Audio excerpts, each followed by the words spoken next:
Good morning and welcome back to our channel. আজকে সকাল সকাল তোমাদের সামনে চলে এলাম নতুন একটা ব্লগের সাথে। বৃহস্পতিবার সকালবেলায় মামুনির পুজো প্রায় কমপ্লিট, তাও চলে এসেছে তোমাদের সঙ্গে একটু কিছু শেয়ার করতে।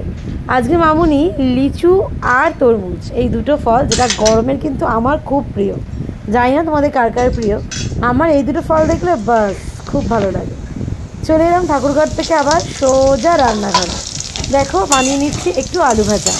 আসলে আমাদের সকালে কিন্তু সবার জন্য ব্রেকফাস্ট করা হয়ে গেছে, তো যেটা হয়েছে সেটা কিন্তু আমি খাই না, তাই জন্য আমার জন্য আবার আলাদা করে একটু আলু ভাজা করে নিচ্ছি, কারণ আলু ভাজা দিয়ে পেঁয়াজ দিয়ে খেতে আমার খুব ভালো লাগে।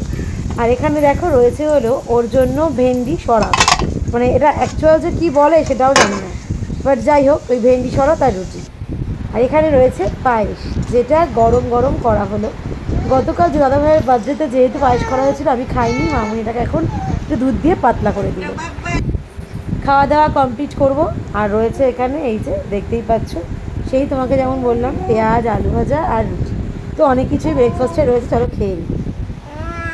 খাওয়ার পর চলে এলাম দুপুরের রান্না করতে। অনেকটা বেলা হয়ে গেছে গো, রিশানকে সামলাতে সামলাতে মামুনি আমি ভালোই হিমশিম খেয়ে যাচ্ছি। এই যে হবে হলো ডাঁটা শাক, যেটা মামুনি গতকাল রাতে কেটে রেখেছিল, তবুও চাপাতে চাপাতে 11টা ক্রস করে গেল। একটু রসুন ফোড়ন দিয়ে করতে বললো মামুনি, তাই রসুন ফোড়ন দিয়েই করছি।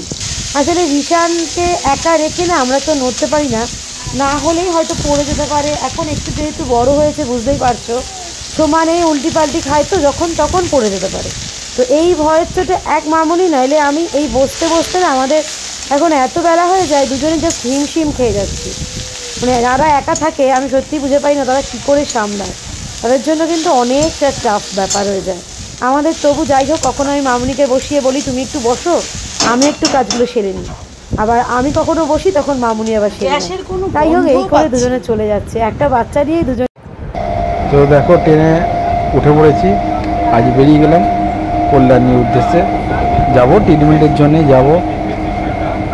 তো তাই ট্রেনে বসে পড়েছি। ট্রেনটা মোটামুটি ফাঁকাই আছে, সকালের দিকে তো একটু ফাঁকাই আছে, দেখতেই পাচ্ছ বাইরের পরিবেশ, ট্রেনটা ফাঁকাই আছে, তাই বসে রিল্যাক্স করছি। আবার নেমেও পড়েছি, এবার নেমে পড়ে কল্যাণী স্টেশনে নামলাম, নেমে সামনের দিকে হাঁটা যাব কল্যাণী হসপিটালে।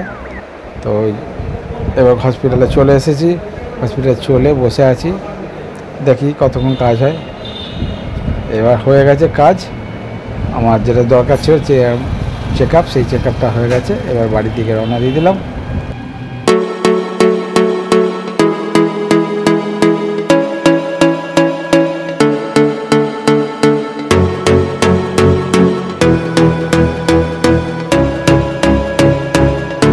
এই অবস্থা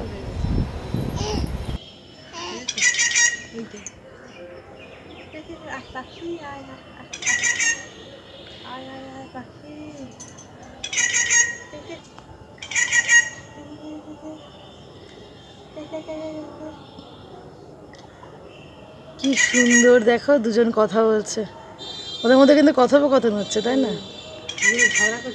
ঝগড়া করছে সন্ধেবেলায়।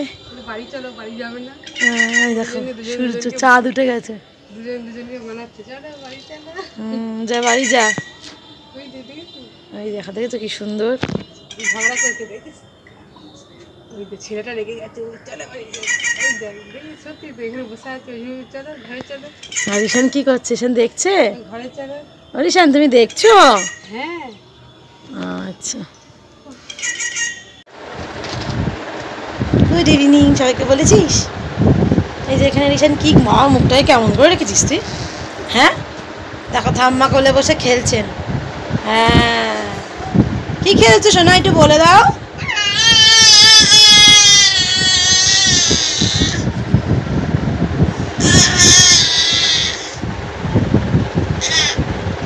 এটা ঠিক কোন ভাষায় বললে?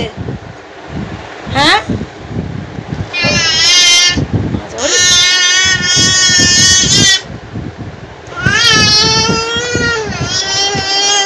আচ্ছা, রিশান ওর সঙ্গীত পরিবেশন করছে তোমাদের সাথে। সেটাই নজরুল গীতি না রবীন্দ্র, কোনটা বাবা? আচ্ছা রিশান খেলায় ব্যস্ত থাকুক, খেলায় ব্যস্ত।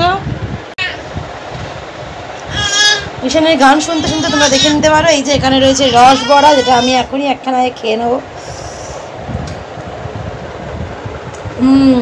দারুণ, তাও হাতটা ঘুরাচ্ছি আগে।